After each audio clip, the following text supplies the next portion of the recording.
Furthermore, it is impossible for anyone who relies on the kafir media version of events ever to find out what the truth of the matter really is, since all that he or she has to go on is what he or she is presented with, and this, as we have seen from the examples of Lord Northcliffe and Ezra Pound and the Nuremberg trials, is often very far from the truth.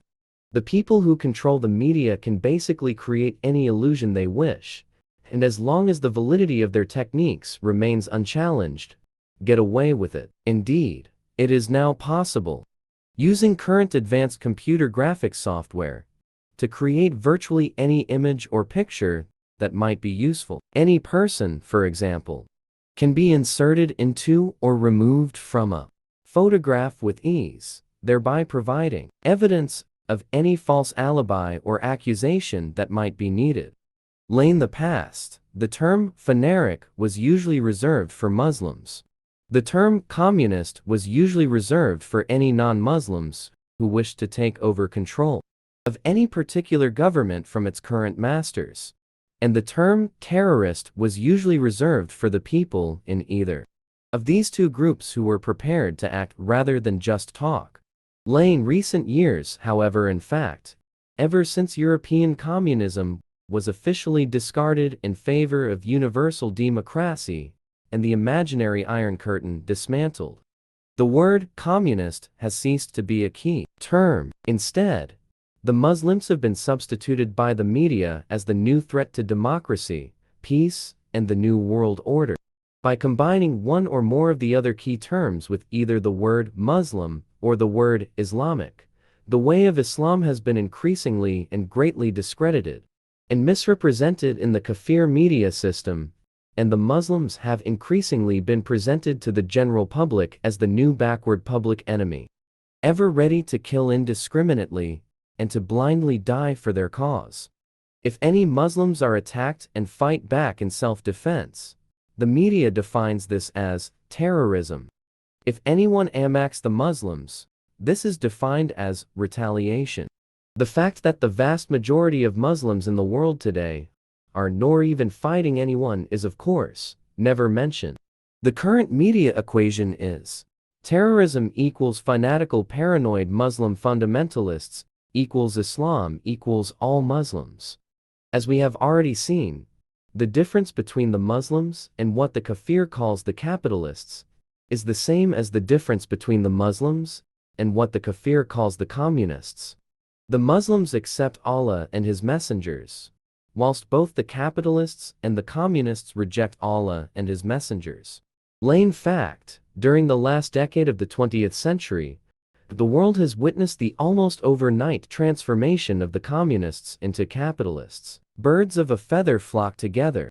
Even when capitalism and communism were presented by the media as being at war with each other, which, at the time of writing this, is still the case with Cuban and Chinese communism, although no doubt democracy will soon miraculously prevail in these two cases as well. In reality, there was never any real difference between the capitalists and the communists.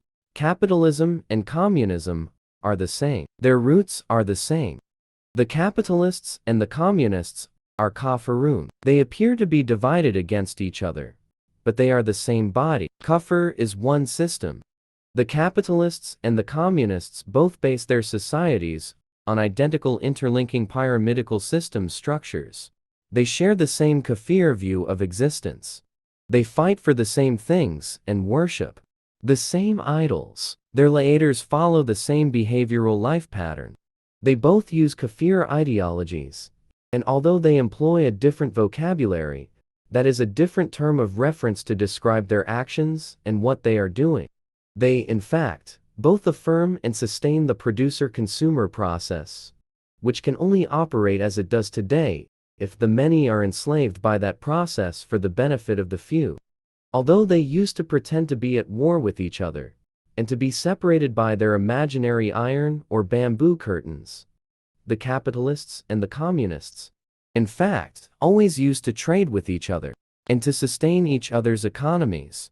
This is even more the case now as the new global free market economy, financed by the international banking and stock market systems, continues to expand and be exploited as the true nature of the emerging brave new world order becomes ever more apparent.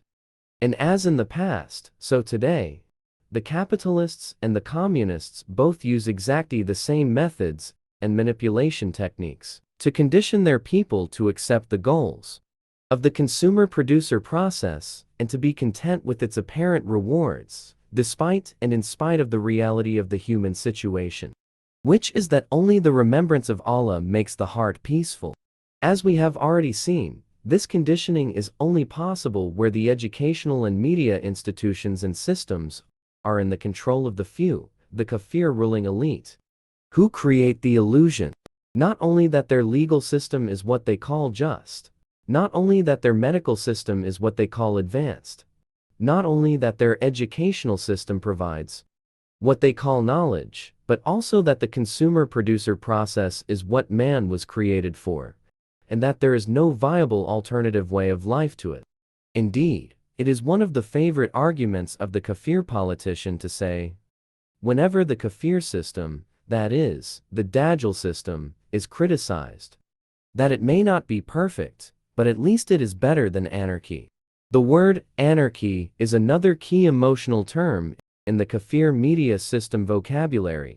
The emotional response which it is desired to evoke in the listener is a vision of absolute chaos, which with any luck will reach apocalyptic proportions if the listener has a good imagination backed up by the typical kafir's fear of creation and poverty, a fear which always exists in an ignorant person who does not know how existence works.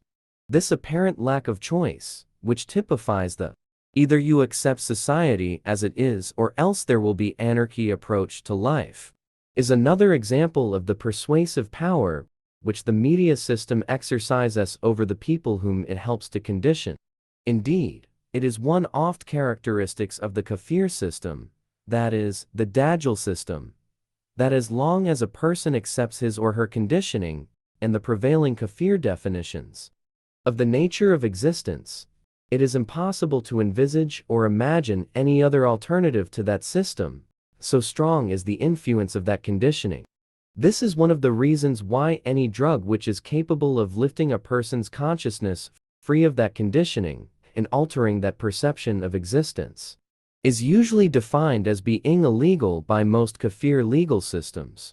The only drugs which are permitted in a kafir shrer are those which will mildly stimulate or mildly tranquilize. This does not mean that drugs are necessary in order to alter the consciousness. None of the messengers of Allah, may the blessings and peace of Allah be on all of them, ever used or advocated the use of drugs as a means to self-knowledge. None of the messengers of Allah, may the blessings and peace of Allah be on all of them, ever used or advocated the use of drugs as a means to self-knowledge. The way of the Prophet Muhammad wakes you up to the true nature of existence in a way which nothing else can, rendering all drugs obsolete. It is only those who have seen the kafir system, that is the Dajjal system, for what it is, and who have rejected it, who are able to begin to appreciate the only viable alternative to that system, which is Islam. The only way to really appreciate what the way of Islam is to follow that way, for to read about the journey, or to examine the map, is not the same as actually making the journey itself. Life is a journey, but you have to be wide awake to appreciate it. Islam is the science of waking up. Whoever sets out on this journey progressively tastes the deep sanity which springs from the knowledge of existence works, and the peace and certainty which this knowledge brings. Allah says in the Quran, I did not create man and jinn, except to worship Mel to embody the guidance contained in the Quran, as exemplified by the Prophet Muhammad and the first Muslim community of Medina al-Munawwara, is to worship Allah in every moment. Many people in the high-tech north, who have become disenchanted with the kafir system, that is, the Dajjal's istem, no matter how high up in one of its hierarchical subsystems they may be, or may have been, are beginning to find out the truth of these words for themselves. Many people in the poor south, who were beguiled by the surface attractions of the illusory rewards of the producer-consumer system, which had been successfully introduced into their countries by the colonizers, are now beginning to rediscover the living life transaction of Islam for themselves. The resurgence of Islam in these times, which was predicted by the Prophet Muhammad, may Allah bless him and grant him peace, and which is already very much in evidence, despite the attempts of the kafir media systems to disguise and discredit it, cannot be compared to the rise of Hitler's movement, and to his attempts to replace one kafir power structure by another kafir power structure. Hitler and his followers were part of the phenomenon of Dajjal as a worldwide social and cultural phenomenon, and Dajjal as an unseen force. Hitler and his followers were part of the phenomenon of Dajjal as a worldwide social and cultural phenomenon, and Dajjal as an unseen force. The present resurgence of Islam is the sign that the present dominant kafir culture is about to be replaced and eclipsed by another way of life, which is its complete antithesis, and entirely different to it, that is the prophetic way of life. It follows that all the kafir governments, which at the time of writing this control nearly all of the Muslim countries in the name of Islam, but in accordance with kafir modes of manipulation, control, will inevitably be replaced by real Muslims who govern in accordance with what is in the Quran and the Sunnah. These so-called Islamic governments are part of the Dajjal system. The people who control them are identified in the Hadith as being people whose hearts are devoid of the Quran, because it cannot descend beyond their throats. Their appearance on the face of the earth is one of the signs of the approach of the end of the world. The Prophet Muhammad said that they would go out of Islam faster than an arrow leaves the bow and passes through its target, and that they would be the worst people on the face of the earth. The destination of the munafiqun, that is, the people who say that they are Muslims, when in reality they are not, is the deepest part of the fire. The present resurgence of Islam is the necessary preliminary phase prior to the appearance of the Mahdi, just as the present ascendance in the influence of the kafir system, that is the Dajjal system, throughout the world, is the necessary preliminary phase prior to the appearance of Dajjal, the individual. The examples provided by the treatment of Lord Northcliffe, Ezra Pound, and the Nuremberg so-called war criminals, and there are many others, are dramatic ones. They demonstrate the extreme lengths to which the people who control the kafir system, that is, the Dajjal system, are prepared to go in order to ensure the continued survival of that system and their control over it. They are by no means the only examples. You only have to observe what is going on around you to recognize how the Dajjal system operates and is organized. The machinations of the system in all its various activities in all spheres of life, and the actions of its controlling elite, are everywhere in evidence for whoever looks closely, no matter how hard and cunningly that elite attempts to hide and disguise those activities and actions. Their actions and activities are always manifest, but it is the meaning of these actions and activities which is so often obscured by the kafir educational and media smokescreen and conditioning techniques. By presenting a fragmented view of existence, these systems prevent people from adding the bits and pieces together and from arriving at an overall understanding of what is going on. The people who split existence, or rather who create that illusion, since in reality existence cannot be split, because there is only Allah, are described in the Quran as the fasiqun, meaning those who divided. Division characterizes the actions and activities of the kafirun, and division is the inevitable result of the way in which the kafir system, that is the Dajjal system, operates. This is why cancer is a physiological illness of this age. This is why schizophrenia and autism are psychological illnesses of this age. Whether within the individual or in the family group, or in kafir society as a whole, we say division, the result of the way of life of the fasiqun, that is, the people who operate and uphold the kafir system, that is the Dajjal system, by dividing and ruling. Clearly, there are many people who suffer from the manner in which the Dajjal system operates and who are enslaved by it. but who do not realize what the cause of that suffering is, not realize the nature of the prison they are in. As a result of their conditioning, they continue to play an active and often important part in the running of the very system which, unbeknown to them, is the cause of their pain and the invisible walls of their prison. Drinking alcohol or taking drugs is no cure. Rather, these remedies are part of the disease. It is the actual existential pattern of behavior, together with the mental outlook that goes with it, which is the disease, simply because they are not in harmony with the true nature of existence. And accordingly, that imbalance manifests in illness, whether physiological, psychological, social, or political. Inevitably, the most desperate lash out blindly in anger, causing damage and even death. As the saying goes, violence is the last resort of the incompetent.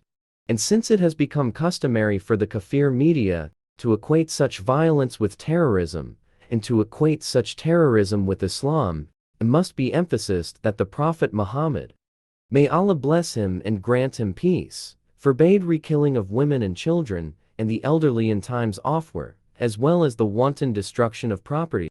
Killing defenseless people and destroying property at random may be the hallmark of extreme frustration, or the sign of a very hard heart, but it has nothing to do with the teachings of Islam. If Muslims are attacked and forced to defend themselves, then they are obliged to fight with honor and within the limits of behavior which were clearly demonstrated by the Prophet Muhammad and his companions. May the blessings and peace of Allah be on him and them. It is said that Sayyidina Ali, may Allah be pleased with him, sometimes refrained from killing his opponents on the battlefield, because he could see with his inner sight that their children were going to be Muslims. On one occasion, when he was about to deliver the coup de grace, his opponent spat defiantly in his face and made him angry, whereupon Ali let him go. If then his opponent asked him why he had done this, he replied that if he had killed him in anger, it would have taken him to the fire. His opponent was so impressed that he accepted Islam and became a Muslim. The influence and overall control of the kafir system, that is, the Dajjal system, are so widespread and insidiously present in all aspects of people's lives today, that the majority of people are unaware of what confronts them. The Dajjal system is as much a part of their lives as the air around them, which they breathe and depend on without knowing it. The Freemasonic control which is exercised over them is so much a part of their everyday lives, it is so close up to them, that they do not see it. Just as they do not see that their being is from Allah, and that they are entirely dependent on Allah for their every heartbeat. The truth of things is a blur in the corner of their eye. They have been born into the Dajjal system, and they have been brought up to accept that this is the way life is.